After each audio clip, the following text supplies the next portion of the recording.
नमस्कार।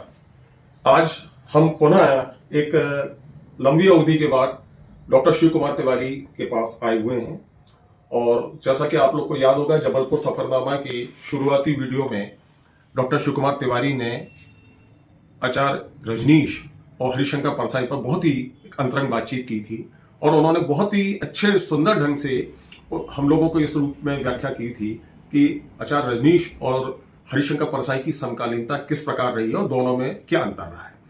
मैं देखने वालों को बताना चाहूंगा कि शिव कुमार तिवारी जी आचार्य रजनीश यानी कि ओशो के विद्यार्थी रहे हैं और जैसा कि उस पुरानी बातचीत में आप लोग ने देखा और सुना था, उस समय आपको इस बात की भी जानकारी मिली थी कि शिव कुमार तिवारी जी आचार्य रजनीश यानी कि ओशो से इतने अधिक प्रभावित हुए कि उन्होंने अपने जब वो कॉलेज में उनका एडमिशन हुआ और उन्होंने कॉलेज में शुरुआती दिनों में दर्शन शास्त्र यानी कि फिलॉसफी को अपने मुख्य विषय के रूप में इसलिए चुना क्योंकि रजनीश उस विषय के शिक्षक थे। आज हम उनसे दूसरी बात करने आए हैं और बात करें उसके पहले हम अपने देखने वालों को बताना चाहेंगे कि शिव कुमार तिवारी जी ने ओशो स्मरण कर आचार्य रजनीश की पर एक किताब लिखी है। किताब का टाइटल है आचार्य रजनीश एक लोकोत्तर व्यक्तित्व।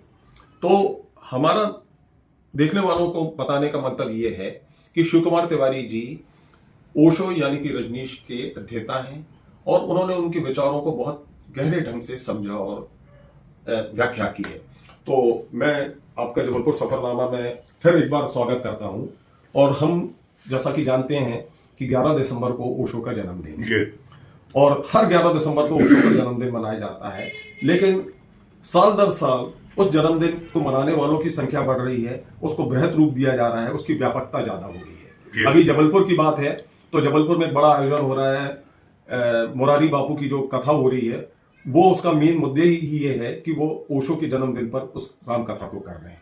तो मैं ये आपसे जानना चाहता हूं, आज की वीडियो का जो हमारा विषय है कि आचार्य रजनीश यानी कि ओशो आज भी इतने अधिक क्यों प्रासंगिक है, उनकी प्रासंगिकता क्यों बनी हुई है? देखिए, आचार्य रजनीश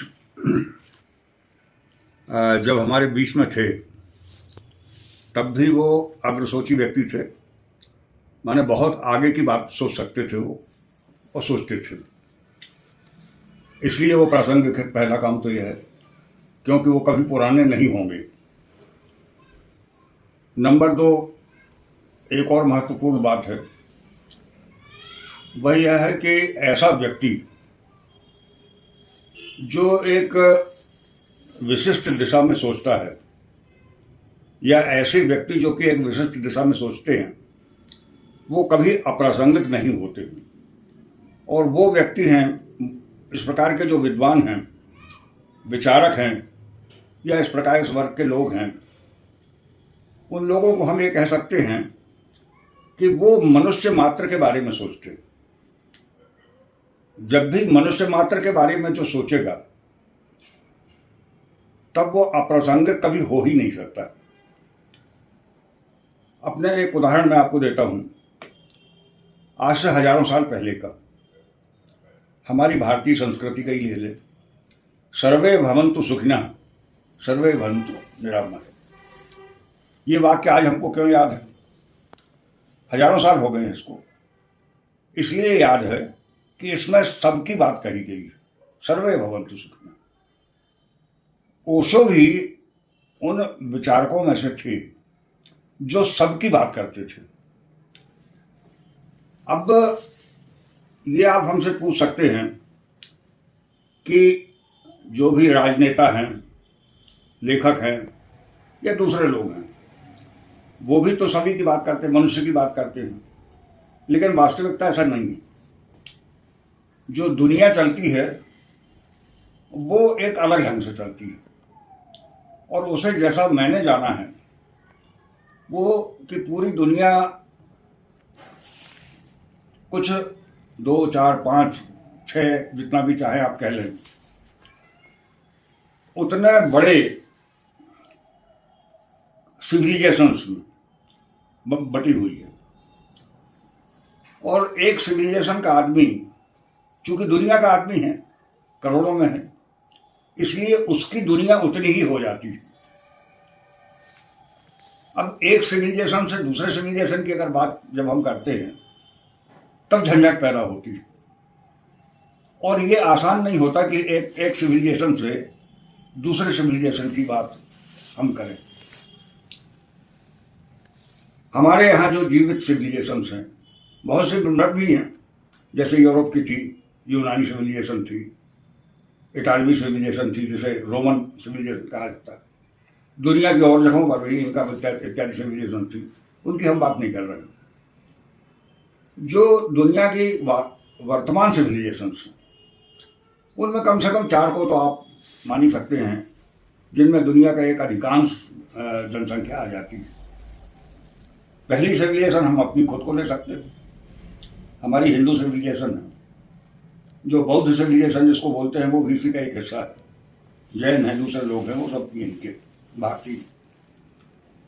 दूसरी सिविलाइजेशन जो बड़ी है वो है अब्राहमाई। अब्राहमाई का मतलब होता है यहूदी, ईसाइयत और मुस्लिम। तीसरी है चाइनीज, और चौथी है उन सब की जो कि ईश्वर को नहीं मानते हैं, किसी को नहीं मानते। अब इनमें देखिए इतना बड़ा फर्क है कि जब हम एक से दूसरी तरफ जाने की कोशिश करते हैं, जब तक हम अपने सीमा में हैं तब तक हमको सब कुछ अच्छा लगता रहता है, और वो व्यक्ति जो है सार्वकालिक नहीं हो पाता है, न सार्वभौमिक हो पाता है। हालांकि उसे प्रसिद्धि उतनी ही मिलती है। आप पाएंगे कि बड़े से बड़े लेखक हैं, बड़े से बड़े ज्ञानी लोग हैं, वो बात जब भी करेंगे वो एक सिविलाइजेशन के भीतर, एक जो हमारा संस्कारित होने का एक दायरा है, उसके भीतर बात करते हैं। उसको सभ्यता कहा जाता है। तो एक सभ्यता के भीतर हम बात करते हैं। दूसरी सभ्यता के बारे में हाथ लगाना या जाना, ये बड़ा मुश्किल है। और जहाँ आदमी दूसरी सभ्यता में हाथ लगाता है या जाता है, वैसे ही आप पाएंगे कि स्थिति में विस्फोट होने लगता है। और वो विस्फोट वही कर भी सकता है, सहन भी कर सकता है, उसमें झुलस भी सकता है, लेकिन वो व्यक्ति वही होता है जो कि विश्व के लिए, मानवता के लिए इस बड़ी रेंज को काट कर दुनिया भर के आदमियों के लिए सोच सकता हूँ। मैं 2-3 उदाहरण देना चाहूँगा, उससे आपको बात बड़ी क्लियर होगी। हमारे यहाँ भारत का हम उदाहरण सबसे पहले लेते हैं, रविंद्रनाथ टैगोर। वो इस प्रकार के व्यक्ति थे जिन्होंने विश्व की बात कही थी, गीतांजलि में विश्व की बात, और इसीलिए उसे उस जमाने में, वो तो वर्ष तो समझ लीजिए 100 साल से ऊपर होगा, 100 साल होने को है, ऊपर तो नहीं हुआ, 100 साल होने को है। तो आप देखेंगे कि उसकी लोग कदर कर सके, उसकी कदर कर सके, ये चीज को समझिए आप। क्योंकि वो कवि थे, कवि से किसी को डर नहीं लग रहा था। उन्हें ये लग रहा था कि भाई ये आदमी बात तो सही समझ गया, लेकिन ये उसमें कोई एक्सपेरिमेंट नहीं कर रहा है, और इसलिए उनकी कदर हुई, उनको नोबेल प्राइज मिली। अब स्थिति आती है कि थोड़ा और आगे बढ़ें। इससे जब आगे बढ़ेंगे आप, तो फिर चाहे अपन फिर दूसरे हिंदुस्तानी की बात कर लें कि जिसने दूसरी सभ्यता के लोगों में और अपने में फर्क नहीं समझा। मैं किसी पर लांछन नहीं लगाने वाला हूं, लेकिन एक बात जरूर बताने वाला हूं कि दूसरा महान व्यक्ति था महात्मा गांधी। महात्मा गांधी के ऊपर आजकल बहुत बात होती है, उस पर मैं कोई बात नहीं करना चाहता। इतना भर बताना चाहता हूं कि महात्मा गांधी को जो गोली मारी गई या जो उनकी मृत्यु हुई, उसका मूल कारण ये था कि वो 2 सभ्यताओं में के आदमियों में फर्क नहीं करना चाहते थे। 2 सभ्यताएं थी, एक अपना हिंदुस्तान, हिंदू सभ्यता, और दूसरी थी अब्राहमाई सभ्यता में से मुसलमान और ईसाई। पाकिस्तान जब बना तब उन्होंने जो रुपए देने की बात कही, वो उनका माइंडसेट वही था, वो जिसे समझना साधारण नहीं। क्योंकि लोग राष्ट्रीयता के उसमें देखेंगे चीज़ों को, सभ्यता के उसमें देखेंगे। मानवीय संदर्भ में देखना बड़ा मुश्किल है। महात्मा गांधी को भी देखना बड़ा मुश्किल है। रविंद्रनाथ को नहीं था, क्योंकि वो कवि थे, सुंदर ढंग से लिखा गया था उनका काव्य, उसे लोगों ने पसंद किया, उसकी तारीफ हुई। महात्मा गांधी को जब उन्होंने थोड़ा सा आगे बढ़े, एक्सपेरिमेंटेशन करना चाहा, तो एक्सपेरिमेंटेशन में उन्हें अपने प्राण देने पड़े। इसी क्रम में आप ओशो को भी रखिए। ओशो भी इसी क्रम में आगे बढ़े। उन्होंने अपनी हमारी सभ्यता में ईसाइयत में, हिंदुओं में और दूसरों में, सभी में मानव को ही देखा, मनुष्य को ही देखा। वे चाहते थे मनुष्य का विकास हो। मनुष्य के विकास से मतलब ये नहीं है कि आर्थिक विकास हो, बल्कि मनुष्य की सभ्यता का वास्तविक विकास हो। मनुष्य संवेदनता के स्तर पर आगे बढ़े, मनुष्य का सोच अधिक ट्रांसपेरेंट हो, ये ओशो चाहते थे। ओशो की जो सबसे बड़ी सीख है, जो कि हम सबको याद रखना चाहिए, कि वो कहा करते थे कि जो हमने अपने हाथों से बेड़ियां जो बना के रखी हैं, जंजीरें बना के रखी हैं, अपने हाथ से बना के रखी, उनको अपने को तोड़ देना चाहिए। और उसमें एक बड़ी जंजीर ये भी, अब जैसा कि मैंने आपको बताया कि महात्मा गांधी ने उसे तोड़ने की कोशिश की थी, ओशो ने भी उसे तोड़ने की कोशिश की। वो हिंदुस्तान से बाहर चले गए, अमेरिका चले गए। अब होता क्या है कि जो महान पुरुष होता है, जो विचारक होता है, जो कि समय और क्षेत्र से बढ़कर होता है, आगे होता है, उसे इन सब चीज़ों से फर्क नहीं पड़ता है कि उसके बारे में क्या सोचता है। लेकिन हर जो सामने वाले दूसरे लोग हैं, उनको फर्क पड़ता है। वो तो अपने ढंग से ही सोचेंगे। परिणाम ये हुआ कि ओशो अपनी बात को, और उनकी जो खुद की बात थी, कोई व्यक्तिगत बात नहीं थी, बल्कि मनुष्य को ऊपर उठाने की बात थी, उस बात को अमेरिका में कुछ लोग पसंद नहीं कर पाए। और मैंने आपको बताया कि हर जगह, मैं उसे तंग दिल तो नहीं कहना चाहता, लेकिन मैं ये जरूर कहूंगा कि हर जगह अपनी जंजीर बनाए हुए लोग खड़े रहते हैं। उनको ओशो का वहां आना पसंद नहीं आया। उन्हीं में अमेरिका के प्रभावी लोग हो सकते हैं, साधारण लोग भी हो सकते हैं। जो भी हो, उनसे उनके बारे में कहने का कोई विशेष अर्थ नहीं है, लेकिन जो हुआ वो अर्थवान है। ओशो वहां पर ठीक ढंग से नहीं रह पाए, उनके ऊपर जातियां हुई और अंत में उनको हिंदुस्तान लौटना पड़ा। जो ओशो के साथ थे, उनका ये कहना है कि वहां की जातियों ने उनके भौतिक शरीर पर प्रभाव किया, और इसीलिए आज ओशो हमारे बीच में नहीं है।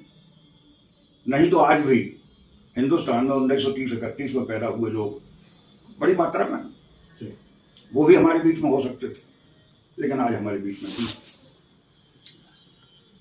तात्पर्य ये कि यदि आदमी मनुष्य की बात करेगा, मनुष्य को ऊपर उठाने की बात करेगा, मनुष्य से मनुष्य बनने की बात करेगा, उससे ट्रांसपेरेंट रहने को कहेगा, उसे कुछ अच्छा सिखाने की बात करेगा, तब आदमी अपनी सीमा में रहते हुए, जो उसके पास में जो थोड़ा सा ज्ञान है, उसी को सब कुछ मानते हुए ओशो के विचारों की कदर नहीं करेगा। और यह उनके साथ हुआ। आज जब वो नहीं है हमारे साथ में, तब हमको उनकी कमी जो है खल रही है। क्योंकि होता क्या है कि जब तक कोई साथ में रहता है, तब तक उसकी कदर, उसकी बात को हम कई बार बहुत ठीक तरह से नहीं समझते। ऐसा ही कुछ उनके साथ भी हुआ। महापुरुषों के साथ में अक्सर ही होता है। ओशो जब हमारे साथ में नहीं है, तब हम जब उनकी पुरानी बातों को सुनते, उनके टेप से, उनकी पुस्तकों से, तब हमारे समझ में आता है कि हमारे बीच में एक कितना बड़ा व्यक्ति था, एक ऐसा व्यक्ति था जो कि इस दुनिया को युद्धों से बचा सकता था, विभीषणाओं से बचा सकता था, दूसरे बहुत सारे जो ट्रेजेडीज जो होती रहती हैं दुनिया में उनसे निकलने का रास्ता बता सकता था। उसे हमने अपने पीछे नहीं रहने दिया। तो ओशो के साथ में कि ओशो की प्रासंगिकता की जो आपने बात की, उसके संबंध में मैं यही कहना चाहूँगा कि प्रासंगिकता एक ऐसी चीज़ है जिसे आदमी जब तक हम वो व्यक्ति होता रहता है तब तक हम उसे ठीक नहीं समझ पाते, और जब वो हमारे साथ में नहीं रहता है तब हमारे समझ में आता है कि अगर वो व्यक्ति हमारे साथ होता तो ज़्यादा अच्छा होता। हम एक और उदाहरण आपको बताना चाहेंगे। एक और महान पुरुष का जो है हमारे यहाँ हमारे हिंदुस्तान के ही हैं, ओशो के ज़माने के ही हैं, डॉक्टर राधाकृष्णन। राधाकृष्णन बहुत बड़े विद्वान व्यक्ति थे, इसमें कोई शक नहीं। और मैं तो ये कहता हूँ कि वो किसी व्यक्ति के द्वारा या किसी समूह के द्वारा उन पर अटैक नहीं हुआ, मारे नहीं गए। उसके पीछे मैं एक ईश्वरीय कृपा ही मानता हूँ कि उनके लेखन के ऊपर हमने जहाँ तक पढ़ा है 10-20 बार नोबेल प्राइज के लिए उसको भेजा गया था और उनको नोबेल प्राइज नहीं दी गई। परिणाम ये हुआ कि वो विदेशों में शायद उतने प्रसिद्ध नहीं हुए। लेकिन अगर उनको वो सब मिल गई होती, वो कुछ ज़्यादा प्रसिद्ध हो गए होते, और उस हालत में एक उन्होंने बड़ी महत्वपूर्ण चीज़ लिखी है जो कि ज़्यादातर न तो पढ़ाई जाती है और न पढ़ी जाती है, जिसमें उन्होंने बताया हुआ है कि जो भारत में बुद्ध थे उन्होंने कोई अलग धर्म नहीं चलाया था, बुद्ध ने कोई बौद्ध धर्म नहीं चलाया था, बुद्ध ने कोई ऐसी नई बात नहीं की थी, बल्कि जो प्राचीन भारतीय परंपरा थी उसमें से एक परंपरा के बारे में उन्होंने कहा था और इस चीज पर उन्होंने लंबा विचार किया। लेकिन आप सोचिए कि यदि यही बात अगर वो आज करते तो ऐसे बहुत सारे लोग जो बुद्ध को अब भगवान मानते हैं उनको छोड़ते क्या? उनके विरोधी हो जाते, उनके विरोधी हो जाते, सत्य अपना बहुत, क्योंकि वहां पर वो सत्य जो है खुलकर सामने आता। उनको नोबेल प्राइज नहीं मिली, चीज उतनी ज्यादा नहीं बढ़ी और वो रह आए। ये इस तरीके से हम पाते क्या है कि एक विद्वान व्यक्ति राधाकृष्णन जैसा, उसे अपना फ्यूचर मिला रविन्द्रनाथ टैगोर जैसा, क्योंकि दोनों विद्वान थे, दोनों बहुत ही काबिल थे, दोनों ने विश्व मानव की जो है चेतना की बात कही, लेकिन उनको पढ़ने वाले वो लोग थे जो समझदार थे। उसके ठीक विपरीत महात्मा गांधी हों या ओशो हों, इन्होंने सामान्य आदमी को भी प्रभावित किया। महात्मा गांधी ने ज्यादा बड़ी तादाद में किया था, ओशो ने भी किया अपना समय में और बड़ी तादाद में किया। ये जो सामान्य व्यक्तियों वाली जो बात होती है ये थोड़ा खतरनाक होती है, क्योंकि इसमें हम पाते क्या हैं कि जिस व्यक्ति की आज हम बात कर रहे हैं उनके उतने ऊंचे विचारों को वो समझ ही नहीं पाते। और ओशो को भी हमने बहुत सारे मीडिया में और इधर उधर देखा हुआ है, उनको लिखा जाता है कंट्रोवर्शियल, जबकि कंट्रोवर्सी उनके साथ में कुछ भी नहीं। उनको कंट्रोवर्शियल क्यों लिखा जाता है? कंट्रोवर्शियल केवल इसलिए लिखा जाता है, मैं तो मुझे कहने में कोई शक वो नहीं है कि उन्होंने कुछ ऐसी बातें कही थी जो कि सही थी, लेकिन जो लोग सुनने में जो सामान्य आदमी हैं वो उसको सुनना पसंद नहीं करते थे। जैसे ओशो ने कहा था कि भाई मैं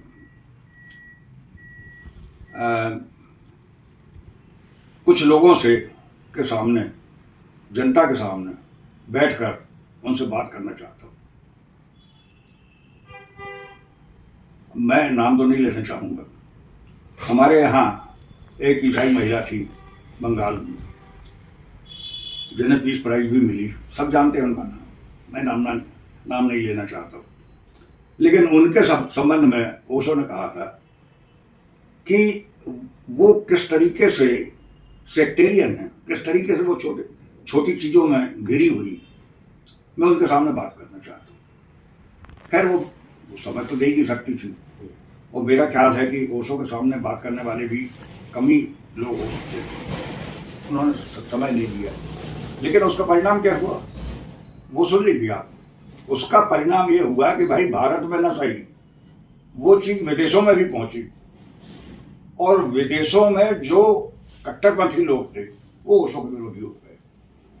इस चीज को बहुत कम लोग समझते। अब हमारी भारतीय संस्कृति की बात आप करें कि भाई हम लोग क्या सोचे। हम लोग तो ये मान के चलते हैं कि भाई जो आत्मा है वो नश्वर है, ओशो हमेशा नश्वर हैं, और उनकी बात जो है हमेशा अपन को रास्ता दिखाती रहेगी। और भारत में इस मामले में उदारता थोड़ा ज़्यादा रही है, और इसलिए हम आज जो उनके भक्तों की संख्या में वृद्धि की बात जो कर रहे हैं वो इसलिए भी है कि भारत अपेक्षाकृत निश्चित रूप से दूसरी जगहों की तुलना में बहुत अधिक उदार रहा है। यहाँ पर अनुदार लोगों की संख्या हमेशा से बहुत कम रही। यदि ऐसा ना होता तो ओशो को अमेरिका से बाहर लौटकर भारत में आने की जरूरत नहीं पड़ती।